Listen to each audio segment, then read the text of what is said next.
Assalamu alaikum guys, I hope you're well. My name's Sufyan. My name's Amara. We are the X's and welcome back to the channel. So for anybody who follows us and supports us, you'll know that just after the turn of the new year, we were gone for just over a month, which is quite a substantial amount of time for me and Amara. And as you've probably gathered by the title of the video, just after the turn of the year, we found out that we were pregnant and expecting a baby, alhamdulillah. And we had some complications along the way. So we just thought that we'd sit down and explain everything that did happen and I guess try and explain where we're at right now and how we're coping and how we're dealing. This is like one of those issues that are like very private and personal. I know some people don't like to talk about their experiences of miscarriage, but when we were going through it, especially like when I was going through it, I really looked for videos to help me understand what was happening and to help me feel like there were other people going through the same thing. Like I really craved that. So I knew kind of after it happened that I would want to make a video just in case there's some other like women going through it and they come across the video and it helps them, because there were videos that really helped me. This is fairly recent. It's not something that we've actually worked our way through. We're still working through it. So I guess this is kind of like a therapeutic thing for us, as well as hopefully being like an outlet for anybody who might have gone through something similar or be going through something similar. I hope one day we watch this back and we're just surrounded by babies. Inshallah. We're like, remember that time? I just want to give a little warning. At the start of this video, some of the things we discuss may be a little graphic and a little bit sensitive. Obviously that comes with the territory with this kind of topic. So apologies if anything is a bit too graphic or if it, I guess, triggers anything within anybody. But yeah. Okay, so me and Amara have been married for 2.5 years now. I knew Amara for a year before that. And as soon as we got married, it's not like, oh, we got married and boom, she was ready. Amara, I guess, always wanted a baby. If you watch some of our other videos, you'll know that the courting process was like a specific kind of way because we're both Muslim. And I wanted to spend time with Amara, married, before growing a family. Amara actually also wanted that, but babies were much of her focus. Like Amara's always, she's a mother in her heart. Like every now and then it was like, oh, well, you know, we could have a baby. Like she'd hold water bottles like this to stroke the water bottles. I even mothered insects with broken wings and legs. We kind of agreed that we'll spend a year or two together, inshallah, and then we'll start thinking about having a baby. COVID came in between, which made that year a bit, you know. Yeah, Sufyan was like, we have to add time on now. I was like, no. And Amara was like, oh, well, you know, it could be like 1.5 years to have a baby. It could be 2 years to have a baby. So let's just take a year off that time and start like a year early. And I was always like, listen, I'm Jamaican. as soon as we start, there's gonna be a baby. There's gonna be a baby. I was very nervous because I've got PCOS, and I remember being about 15 and the doctor told me that I've got PCOS, and I just started bawling. I started crying in the doctor's surgery because I thought it meant I couldn't have kids. So I was just really upset because I always wanted to have babies. So that was since 15 and now I'm 27. So the last 10 years have been a lot of me like making faces at the kids in the supermarket, even scaring some. I remember once I was like, hey, to a little girl, and then she's like, mommy, and she ran away. I was like, oh my gosh. We came to an agreement around December, we'll start trying. I don't like the term trying for a baby because, you know, people when I used to work with used to say, oh, we're trying for a baby, and I was like, yeah, you imagine stuff. Yeah, so it gets to the Christmas holidays and we are following through with the plans, and Amara's like, oh, I wonder, you know, we're kind of just waiting to see if she does come on a period. If she comes on a period, there's no baby. And I'm sitting back in my chair like this and I'm saying to Amara, what did I tell you? I told you all of these years, yeah, from when we tried, one time. I was saying 180, like a hole in one. I was saying you're being way too confident, because I'm just saying if you do fall pregnant, then I was right. I was right about my Superman. My surname's X for a reason. I was like, X marks the spot. You said X chromosomes. On New Year's Eve, alhamdulillah, we hit 20,000 subscribers on the YouTube channel. And we were really happy about that, you know, because that was like one of our targets that we put in our head. Like 20,000 would be nice by New Year. Amara's mum and her sisters were away in Scotland. They were coming back for New Year's. We went over and they had like this balloon and cake. They said congratulations. I said congratulations on 20k. And I said, Sophia, if you took out the on 20k, it's just like a baby. And then the next day we went to my dad's. And we've decided that we're gonna have some food. Amara's dad cooked some food and we were going to watch Doctor Strange. Yeah, I think Sarah picked Doctor Strange because she's a Marvel fan. High five to Sarah because she's super cool. It's a Marvel film. It's not graphic. I've seen it before. He damages his hands. He's a surgeon. He damages his hands. He gets his hands put back together with like reconstructive surgery. And then he's getting his surgery done and he holds his hands up and they're all like... delicate looking, like with steel plates in them and stuff. And Amara's going, ooh, that's a bit much. That's a bit graphic. Yeah. Bear in mind, I've seen this before. So I'm watching the screen and I just hear, Sophia, I think I'm going to faint. She was turned like this. And when I say it was terrifying to me. She turned, she went... pushed her head back on the sofa and she went... turned her head to the side like this. And she went... and then her body locked. And she was pushing her head into the sofa, turned like that, and she passed out, yeah? It was like something from The Exorcist, literally, yeah? To me, I thought I was like... like that. She was like... So she passed out, basically. I was straight over. I grabbed the back of her head. I pulled her feet up. I put her feet on the table. Eventually, she came back to. She opened her eyes. She's like, what's going on? What's going on? I was like, don't worry, baby. Everything's okay. I was so confused. We got home. We called the doctor. And the doctor asked Samara on the phone, oh, could you be pregnant? I was like, I don't know, could I? And like she's got answers. I was like, I don't know. Well, my period was here and here. Do you think I could be? Tell me. How pregnant could you be? He said maybe a week or two. She's like, oh, no. That's way too early. I was like, oh. That's way too early to get faint and to get this and to get blah, blah, blah, blah, blah. I know my wife. I know what she looks like, how her body looks, how she feels, the glow of her skin. Amara really wanted to be pregnant. Like, she really, really wanted to be pregnant. And she got it in her head that if she's not pregnant, she's let me down. Because he was so confident about his superman that I was like, I don't want to disappoint him. You know, you just got a feeling. But I didn't say anything because I don't want to build Amara up or let Amara down. But I was just saying things like, oh, you know, I go and have some food, eat a bit more because, you know, but you're eating for two today, baby. I'm like, Savannah, don't say that. It might not be true. She goes, I don't want to let you down. And like, go on, just eat a bit more. Bear in mind, last year we also had a little time where my hormones were going crazy and we're like, maybe we're just randomly pregnant. And I started eating for two and I definitely wasn't pregnant. I just gained a lot of weight. You're just a bit chunks. It never left. Obviously, the 2-week break is up. We go back to work. And we're at work for 3 days and I get COVID. Amara, she's got these little pregnancy sticks. The cheap ones of Amazon. I'd have to assume that she was doing it every day, before the time that it can actually show up. Because it had gone to the point that she's doing them so frequently that she actually stopped doing it. She should come to me in the morning and be like, I'm not pregnant.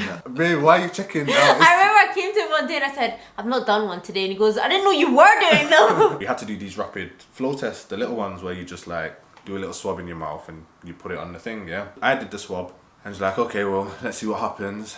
And after about 5 to 10 minutes, we see like a light, faint line coming. And I was like, Mara, that says positive. He's got the vid. The other thing actually said positive. Actually, we've never seen a second line. We've never seen a second line. And it got really thick as well. Like, he was really positive.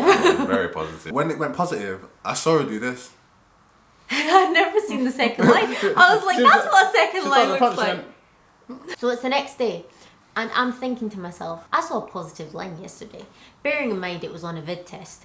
But I was thinking, they do exist, these second lines. And I thought, I've seen a negative line so much recently with all the pregnancy tests I did. They were cheap, don't worry. Maybe I should try one and just see. Let me play a YouTube video in the background just so that I'm not, you know, getting too sentimental about it. It's just like, well, yeah, I forgot I did that test. Did the test and I was like, yeah, whatever. Then I looked at it and I saw a faint line and I was like, looking at it there. I was like looking at it up close, put it through my phone camera. I'm like, is that a line? I thought, should I tell Sufyan? I opened the door and it's like pitch black and he's like knocked out asleep. I'm like, babe, can I put the light on? He's like, what? And then I put the light on. I said, I might be pregnant. And he's like, not knowing what to do with that.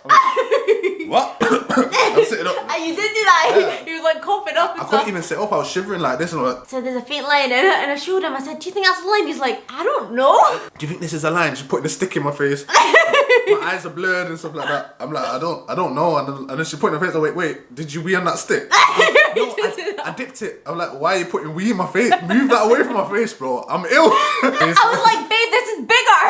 It's bigger than this. It was so faint. And I was thinking, do you think this means pregnancy or not? I was like, we can't be pregnant. We can't be pregnant. Not this quickly. So Mara comes back in the room after and she's got 3. She's like, look at these. I'm like, okay. She's like, back in my face. 3 wees in my face. But basically, the line is showing on all 3 of the sticks. These lines are showing. The lines are showing. I was like, I think I'm pregnant. We were isolating, so I couldn't go and get like a real good test or anything. So I called my mum. I was like, Mum, could you drop me a clear blue pregnancy test? She's like, yeah, sure, I'll drop it on the way back. And then I did the clear blue test, and it said 1 to 2 weeks.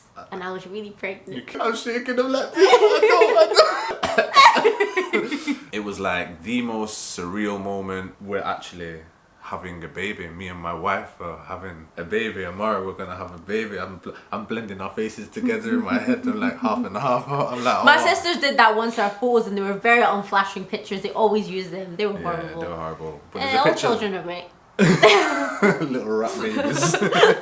The symptoms came so early as well. My chest started hurting and getting bigger straight away. My hair, which is usually dry, got so oily. My spotty as well. Yeah, my skin was breaking out. She told me that, by the way. She had morning sickness once. Yeah. And she threw up and she came out the bathroom like, high five. The symptoms were not flattering, basically, for me initially, but I loved it. Yeah. I was just so happy. I was like, it was like, because it's too small for you to notice that you're pregnant, so these symptoms were like, oh my god, we're really pregnant. I remember thinking, could it be that easy? I remember thinking, is it that easy? I thought, what else do I ask for when I make Duana? Because I've got my Sufyan, I've got my baby. What else do I ask for then? The first scan is at 12 weeks. And Amara says, oh, there's this thing, Sufyan. You can do the scan at 6 weeks instead, and you can do like do an early scan that some people do. You can see it early, and that would really comfort me because it's something that I've been worried about for a long time. And I said, okay, if that's going to comfort you, let's go ahead and do that scan. We had like 2 or 3 weeks to go. Yeah. So the night before the scan, Amara said to me, oh, I hope the technicians or the doctors, I hope it's they're females. So I said, oh, call up and ask for female technicians. And they said, yeah, we're all female, it's just females here. And she says, oh, how many weeks pregnant are you? She goes, oh, well, I'm coming for the 6-week scan. I think I'm just between 5 and 6 weeks pregnant. And she goes, oh, you don't need to worry about emptying your bladder or doing the water or anything like that because we'll be doing a transvaginal scan. And I was like, oh, okay. So she goes, are you okay with us doing a transvaginal scan? I thought that just meant, you know how an ultrasound's like on your belly? I thought it would just go a bit lower and put it. I was like, yeah, I'm fine with that. Yeah, why not? And Amara looks at me and says, are we okay with that? I'm like, I guess so. We get off the phone, Amara just Googles what's a transvaginal scan. It's an ultrasound, but it's an internal ultrasound. Yeah, which I didn't know. The next day comes and we go to this place to get the transvaginal scan. It's really like warm and cuddly in there. There's like teddy bears everywhere and everybody looks really happy. We're sat there and we're so nervous. But I'm like, oh, it's such a happy place. Nothing sad could happen here. I'd read online before that don't worry if you can't see a heartbeat or hear a heartbeat yet because the baby might just be a bit early, but you should be able to see, so the gestational sac on the outside, you should be able to see a fetal pole and you should be able to see the yolk sac. So those are the 3 things that you're looking for. We see on the wall behind us, this is what a 5 or 6 or 7 week will look like, and we're somewhere around here, so we're looking on the wall and we're like, oh look, it looks like that. That's what it is, that's what we're looking out for, yeah. Again, we walk into the room, Amara gets on the table and that, and the doctor says, okay, we're gonna start. I'm looking at these faces, I'm expecting to hear her, oh, there it is. Oh, I can see him. It's just something to indicate this. We say type, type, type, shift, type, type, type, swipe, type, type, type. And then she says, okay, I will explain to you. And Amara looks at me, terrified, yeah. I look at the other nurse in the background and she's doing this. They're just head forward looking at the thing. And I'm like, something's not right here. And Amara's getting like, her eyes are welling up a bit. And I'm like holding her hand, I'm like, don't worry. So the lady turns a chair towards us. She says she can see the gestational sac on the outside, but there seems to be nothing in it. And I was like, what does that mean? And she says, well, either you've miscarried early or it's just too small to see at this point. And then she's like, we're going to refer you to the hospital, so they will rescan you. They'll be able to tell you more. And I was like, okay. And then she's like, so just get your clothes back on. And I was like, okay. They pulled the curtain a bit and I just looked at Sophia and I just said, I didn't expect this. It was just like a dark hole which looked empty. There was nothing inside it, but around it, like Amara said, there was this sac, and she goes, well, this sac is promising. Yeah, she said the sac was the right size, yeah. Which seemed to indicate that it's probably just early. I'm like, baby, let's just get to tomorrow. They said that the appointment will be tomorrow. Let's just get to tomorrow. I find uncertainty really hard to sit in, being in an in-between place. And I remember just thinking, how am I going to get through the night, not knowing if something's alive or dead inside me. And then we got to the next day, alhamdulillah. Yeah, so we went and we had that scan. She does it, she puts the probe in and everything. She's like moving around a lot more and everything. Yeah. I'm just watching her and she's going like this, click, moving it, click, moving it, click, looking really intently at the screen. I was like, can you see anything? And then she was like, no, I can see something. And I was like, looking at Sofiane like, something has to be something alive, right? she's saying, look, here, this is where the other woman would have done it, it's empty. But here, and she turns it and like she's proper moving around. Look, I can see it here. It was in there. Yeah, and she zooms down here and she points and she goes, look, there's cardiac activity, and you can see the heart. You can see the heart beating, like the rhythm of the heart beating in the chest and stuff like that. And according to like whatever I'd read online, if you see cardiac activity, it's a really good sign. So I felt really like relieved and happy. I said, is it 100%. growing okay? Is it okay? She goes, yeah, it looks really good It's so far. fine. It's I was fine. like, oh my gosh. So she takes a picture and she gave us the picture, and we get back home and we've got the picture and Amara's just looking at the picture and we pray to the cart and say, oh, subhanAllah, thank you so much, yeah. And we put the picture on the side and I just see Amara looking at the picture. Yesterday it wasn't there and it's finished, and now it's like Allah's just giving it back. It's like he was just chilling there. Yeah, he's just chilling there the whole time. Then about an hour after, I went to the bathroom and there was a bit of blood on my tissue, and I was like, whoa, that's weird. I hadn't seen blood in a long time, and I was like, miscarriage blood, that's not good. But I also know that you can get spotting and stuff in pregnancy, and I was confused. So I saw blood and I was like, okay. And I told Sufyan. We looked it up and Yeah. it says it's normal. You know, after the transvaginal scan, your insides are a Be a little bit bit delicate, more yeah. delicate and sensitive. So then the next day, again, like there was a little bit of blood, and I was like, like, is that something to be worried about? Yeah. And it wasn't like it was getting lighter, it was like it was getting heavier, and I was a bit confused. I was like, if it was a cut or from something delicate, why wouldn't it be like less now? So then we called the emergency line again, and they were like, is it filling up a pad? And I was like, no. And they said, okay, call us back if it's filling up a pad. The next day, the bleeding's like way more frequent. Instead of like just one time now, it's happened like 3 times in a It's day. looking too fresh. It's not looking like, you know, a wound cut. It's looking like fresh blood. And I was like, Sufyan, I'm starting to get worried now. And he was worried too. And that's when I was like, okay, there's reason to worry. If Sufyan's worried, there's reason to worry. We said to the nurse that saw us, we said, is there a chance that the transvaginal scan could have like prodded something down? And bear she was in mind, like, bear in mind, we've seen 3 nurses in these 2 days. The first one says no. impossible. Impossible. This procedure cannot do anything. The cervix is here, the womb's here. Look, does that look like it's next to it? It's so far away. That cannot happen. The second one, it's impossible. Yeah. This is impossible. This cannot happen. The third one says, yes, it's plausible. And they were like, oh.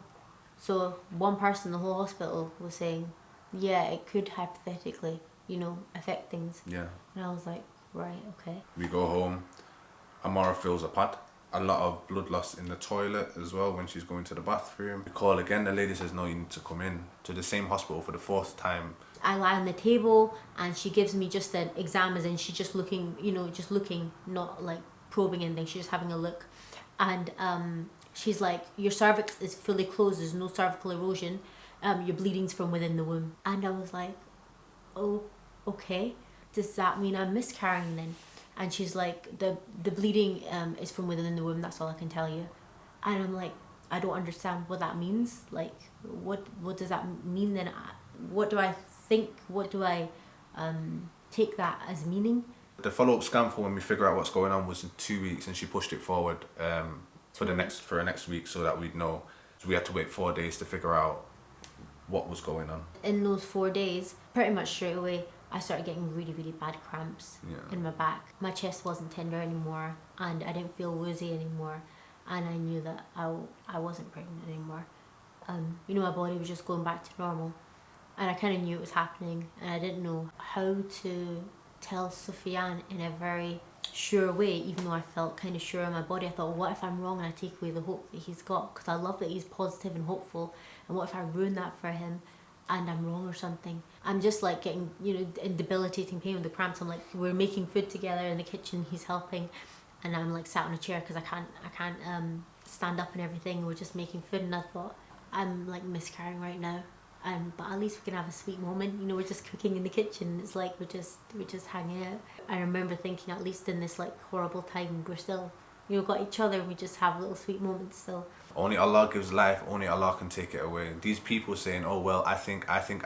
Yeah, cool, when your body does something, it's an indication of something, but you don't know until it's happened. And I said, if my baby's still in there, you want me to pretend it's dead and it has no life left when I saw the heartbeat, and you want me to put all of this thing in, if that's alive, the same way that if someone kidnapped my baby and my baby was missing, you think I'd stop searching just because it's been a year? I'll wait until I know. I will look forever, yeah, and I'm going to keep fighting for my child until I know that it's not there. And then it's cool, then it's something different. But this is potentially my child, and if it's alive, I'm not stopping. I'm not going to stop being positive. Okay, I understand that you're feeling this pain now. It's looking like a miscarriage, yeah, but what if not? Meanwhile, I'm like coming to terms inside myself that I've probably miscarried, and I'm like deleting the apps. The apps are giving me updates every day, and I'm just like...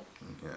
Amara came to bed one day and she lay down next to me. Like when she was pregnant at the start, I knew she was pregnant. Like I'm very susceptible and like switched on to, I can feel energy kind of thing. Alhamdulillah, it's a little blessing. I dream things before they happen. She lay down next to me in the bed and there was nothing there. I don't know whether it was like the energy or the love or the life radiating from her belly or whether they were angels or whatever it was, yeah, that wasn't there.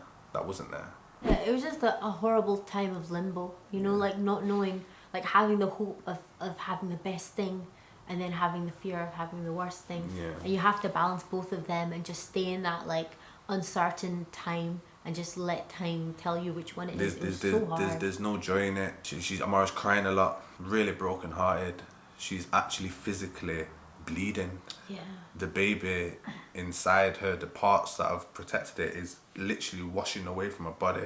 I remember she's saying, I'm so scared to go to the toilet because every time I go to the toilet, blood comes out, and I'm so scared to shower. I need to shower and blood's dripping down my leg. And I wasn't ready to, you know, face it, to feel like, oh, it's against my will, it's just leaving my body. Going to the bathroom was hard enough, but at least I didn't have to like look at the blood. But in the shower, there's like no escaping it. So I remember I used to try and look up and everything, try and distract myself. And that's what I find strange.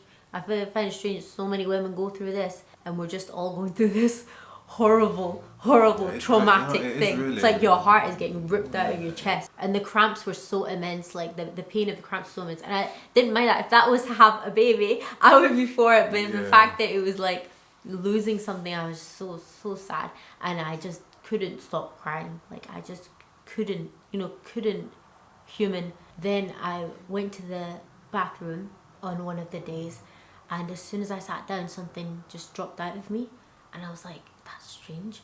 And I remember watching a video and a girl was talking about her experience of miscarriage, and she said, oh, I heard a plop, and that's when the pregnancy sac came out. And I was like, that sounded like a plop. I looked and it just looked like, you know, regular blood, and I was like, maybe I'm mistaken. I thought, no, I shouldn't flush it because I heard a plop and I should go speak to Sufyan. I opened the bathroom door and I went to the bedroom, and I remember I couldn't get my words out. You couldn't speak. I was trying to tell him that I think the baby had come out, but I couldn't get it out of my mouth. And he's just looking at me like, Sufyan always wants to rush to my aid all the time, so he's looking at me and he's like, what's the matter? And I'm trying to convey it to him. And I know what she's saying, and I'm letting her speak, and she's like, I think. And I'm like, okay, and I'm like, okay, I need to get up. I said, don't worry, because I'll come here, and I hug her. I said, okay, can I go in your bathroom? She says, yeah, go. And then I couldn't go in. I just stayed at the door. I could only just stand at the door. Yeah. I went in the bathroom. I looked in the toilet. It was very clearly like a solid something.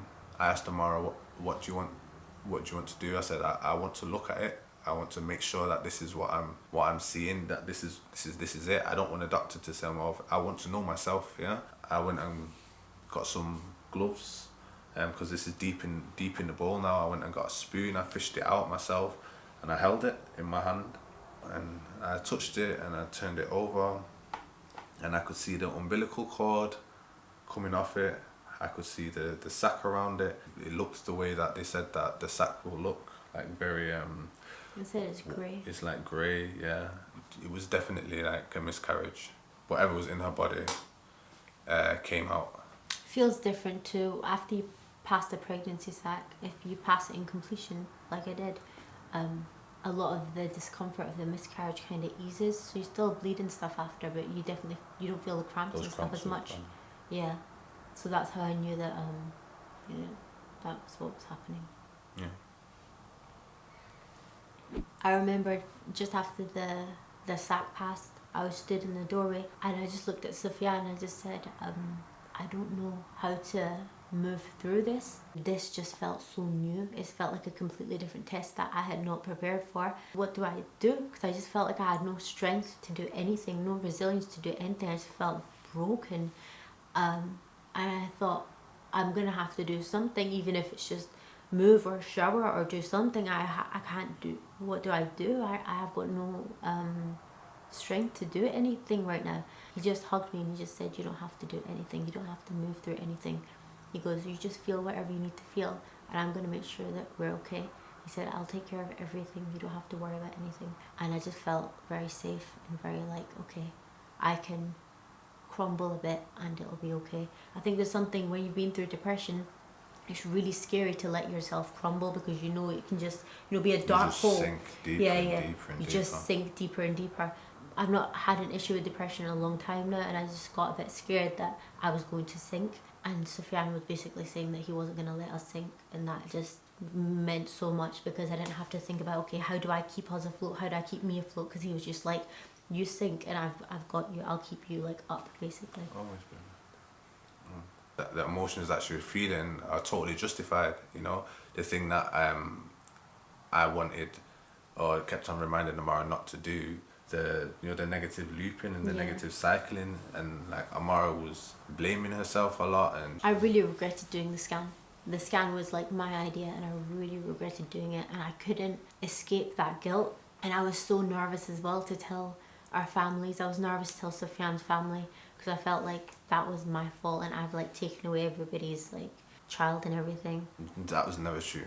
That's the shaitan, basically. If you just think about that little devil whispering in your ear saying, oh, it's all your fault. What the shaitan does is whisper, and in negativity, in depression, in sadness, in anger, that's where he lives, you know? That's where he brings the negative thoughts. That's his stage, basically, and it's easy, like, there's things that I could have blamed myself for. Maybe I should blame this on things that happened, like things from me in the past. I did this in the past. This is my punishment. It's crazy to think like that. Yeah, with how many people took the scan and were fine. So many people have done that scan in that same place where we were that day and were fine. I was just so careful, you know, through the pregnancy. If I knew there was any risk with the scan, I wouldn't have done it. I just really regretted that. After the pregnancy sac had passed and basically like the bulk of the miscarriage, I was in bed a lot, like resting and just mourning basically, and Sufyan was away at work. I just lay there and I'd try and watch a show or something, but my mind just wasn't on anything else, and I felt very stuck in this horrible feeling, and I wanted to feel better, or I wanted to feel hopeful, or even feel comfort. As like inescapable as it can feel and as horrible as it can feel, there were a few things that made me feel better or helped me kind of move through it. Like I said before, I felt clueless in the beginning. I was like, how am I going to get through it? And there were things that helped the process.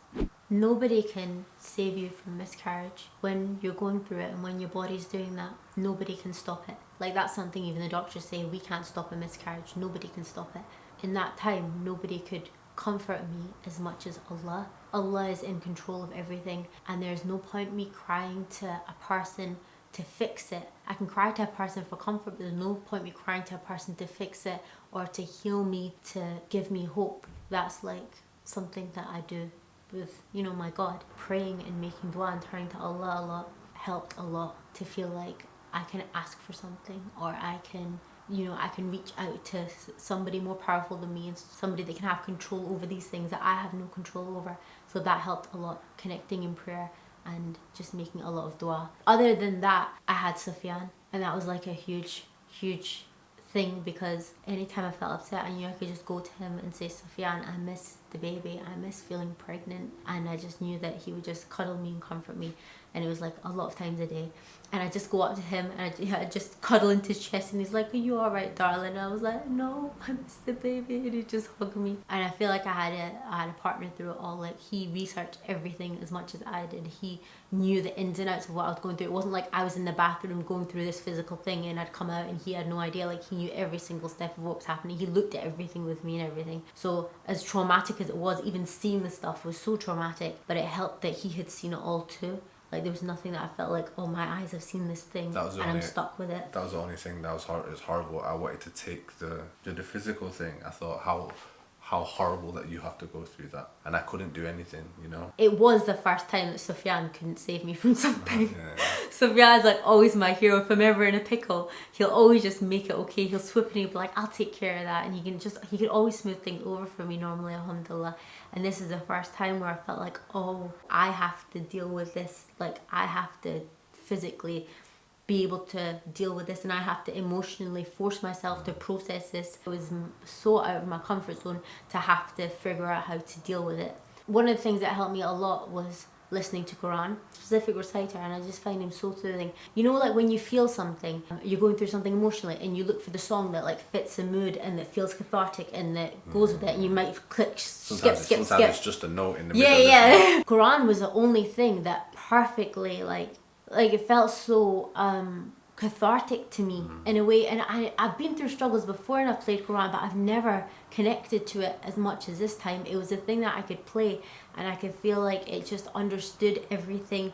And I think it's because it's the words of Allah, you know, to feel like that is what is surrounding me, and that's exactly what I wanted to be surrounding me at that time. So through this all, Sufyan and I have been like very much in it together. Like he had to go to work and everything during the day, but we were just going through this process together. I think you had more like, you were outside of it, so you had a bit more balance, and I was like, I was just stuck basically, and I didn't have any distraction from it. And I think I just started feeling very lonely, and the loneliest part was basically my body going back to the way it was before. I remember feeling like I didn't want it to go back. I love pregnancy so much. Even the gross bits, I love pregnancy so much, and I don't want it to go back. As much as like seeing the blood in the shower traumatized me during the early bit, then towards the later part of the miscarriage, as the blood was like getting less and less, I started getting so sad, like, oh, it's nearly finished. Then I am not related to pregnancy at all. I'm like out of the club, like, you know what I mean? Like it didn't happen anymore. I should be somewhat over it if my body's over it, and I'm not ready to be over it. Why is my body ready to be over it? And by the time I finished bleeding, there was like nothing left of the pregnancy. Like there was my pregnancy vitamins on the bedside table, and I remember even thinking, do I put them away? Like what do I do with them now? Because my body had started going through the process and everything, I felt like I was like in the motherhood stage now. Like obviously I didn't have my child born yet, but I felt like my body was changing and I was growing the body of a mother. And I looked in the mirror and I thought, you look a bit different, you look a bit like a mom now. It was weird when the miscarriage was over and I still felt like I should, you know, be a mom now, or should have something growing now. I'm so wanting to grow something, I so want to nurture something, and there's nothing there. Like I felt like I was a mother without a child now, and I still feel like that. I still feel like I'm craving to nurture something so much, and I'm craving to grow something in my body so much. I want to do a great job. Inshallah. I was very ashamed of this before, but I feel like maybe other people go through this, so maybe it's a nice thing to share. But I struggled with my iman a lot during this time. When I found out I was pregnant, I was praying all the sunnah. My prayers were crammed with me making dua and being so focused. And then when I lost the baby, my heart just broke so much and I felt so confused. And that is the time when shaitan comes to you and stuff and tries to trip you up in your mind.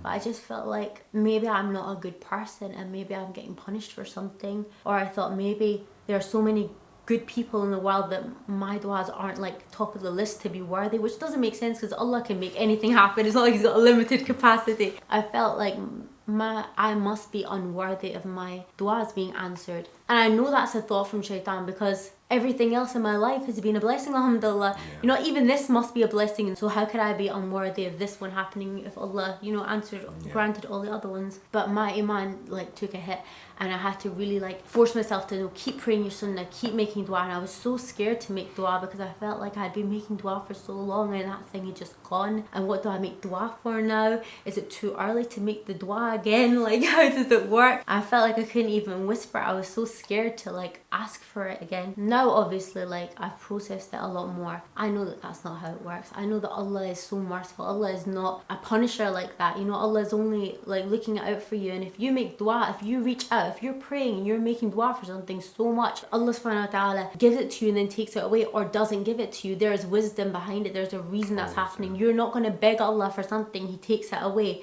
and there's no reason for it. And when Allah takes something away that you wanted so much, it's only a gap and a room for a bigger blessing to go there. That really helped me to know that when Allah takes something from you, it's just an opportunity for you to be abundantly blessed. You know what I mean? There's a gap there. There's room for a big blessing in your life, and that's what I know that will happen for us, inshallah. There's room. Inshallah. There's a gap with us now in our life. It's like a little heart hole that hurts, and I know that Allah will overflow it with something way better for us, inshallah. You can't claim to have faith, and you can't claim to be a believer if when stuff gets hard, you just lose that faith or you lose your positivity. I didn't want to get through the test just scraping by. I didn't want to be like, okay, then I'll have patience through it. There's a quote that says, and be patient with a beautiful patience, and I don't know what it's from, but it was going through my head during this time, and I kept saying to myself, don't just be patient, be beautifully patient. Like, have sabr, have a grace to it. I don't mean grace as in don't cry and look like a mess. I look like a mess.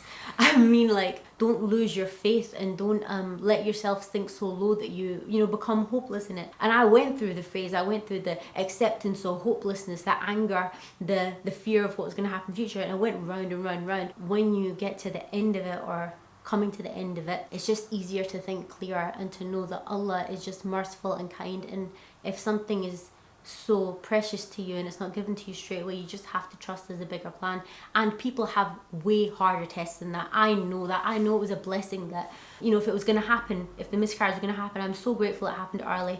I'm so grateful that it passed naturally through my body. I'm so grateful that Sufyan was able to be with me through it all. I'm grateful we got to see the heartbeat, we got to experience how exciting that was, because now we want a baby even more in a way, it's just even more exciting. People have all kinds of tests, and this was a test I was terrified of. There's going to be other tests in life. Maybe I needed to go through this one first, you never know. So there's all these things that, I don't know the wisdom of. I don't know why this had to happen, but I just know it had to be this way for some reason. And I'm just really excited for next time, inshallah.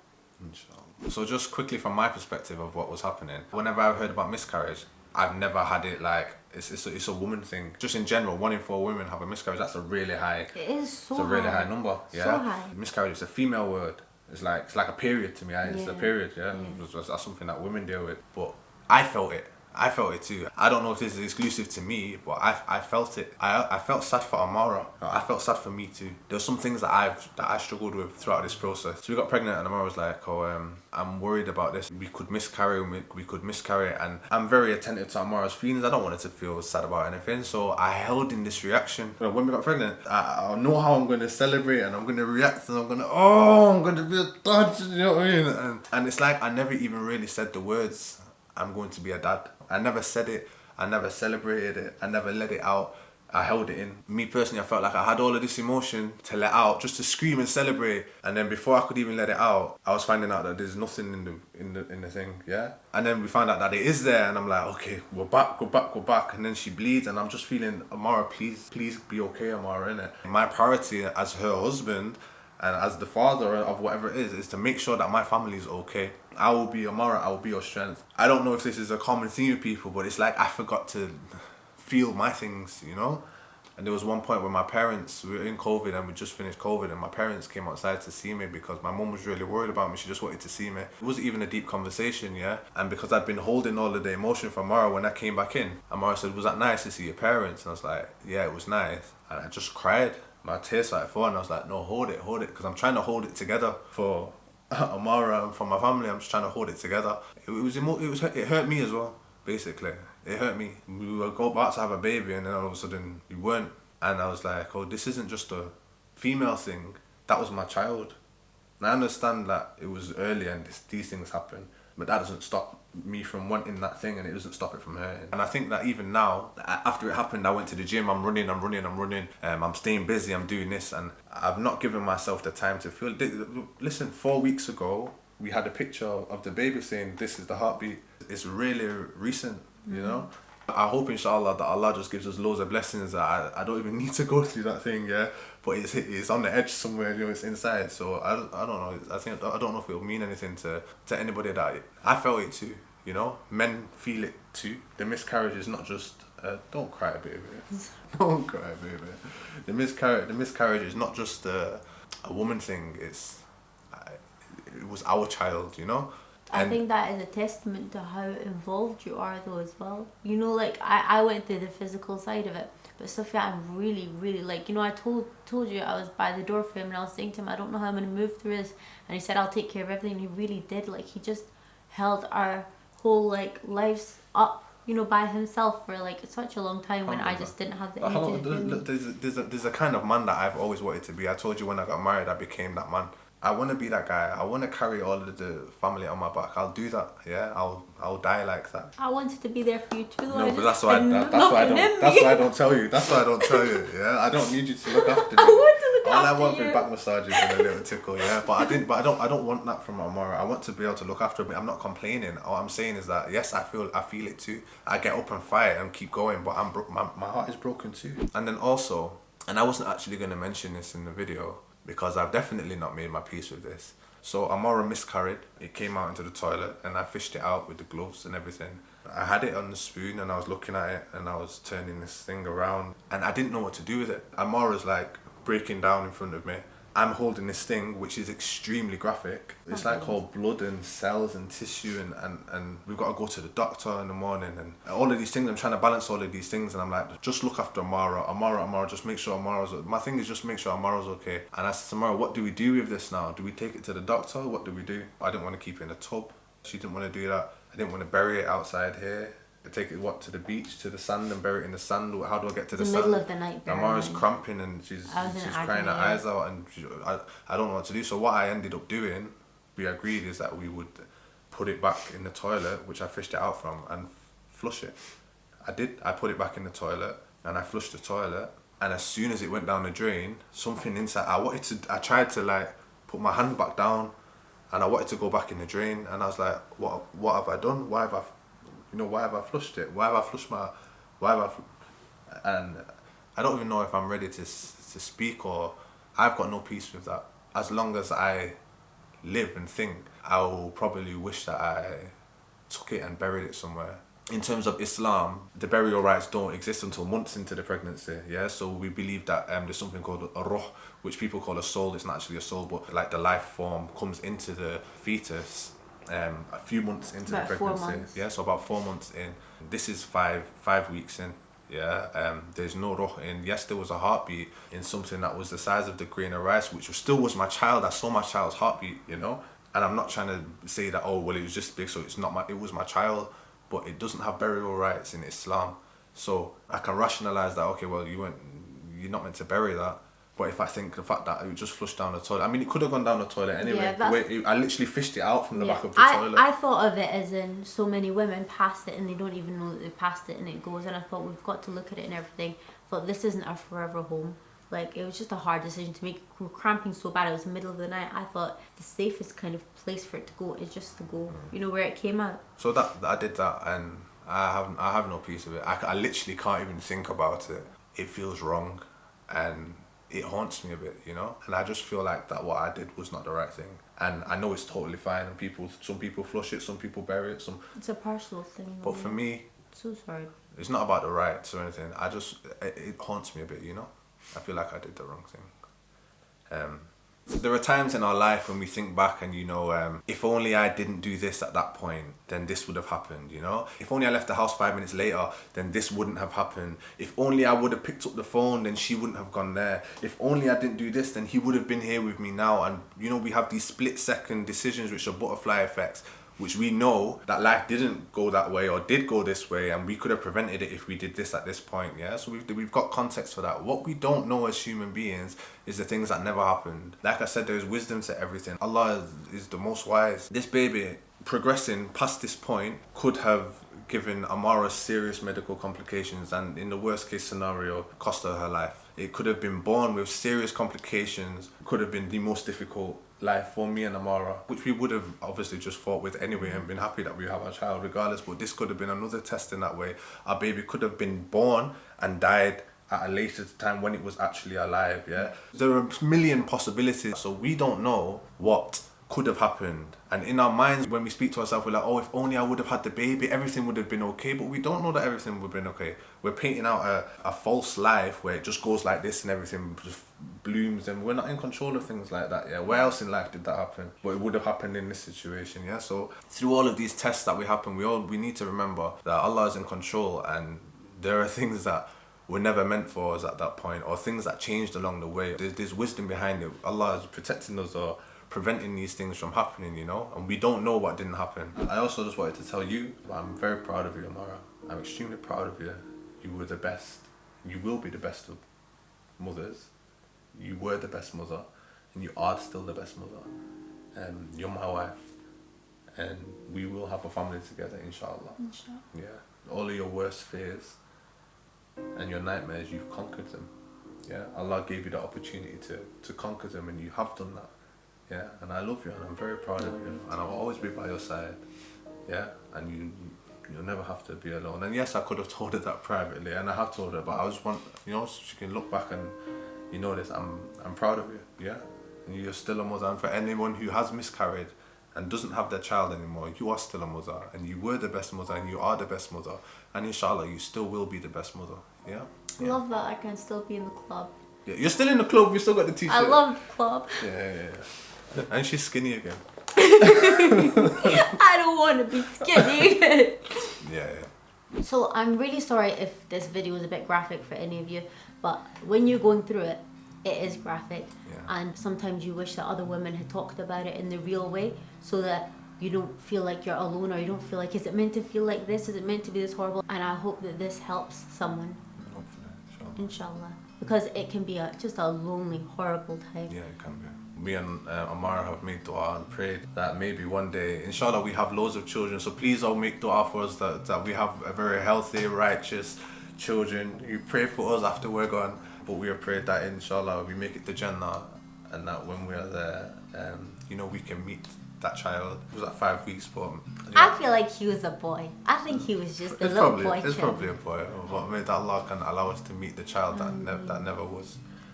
Inshallah, we pray that is possible. On another note, this is actually the last video that we will be shooting in this house. If you thought that we were going to say shooting and you went, oh, then thank you. We've moved. Yeah.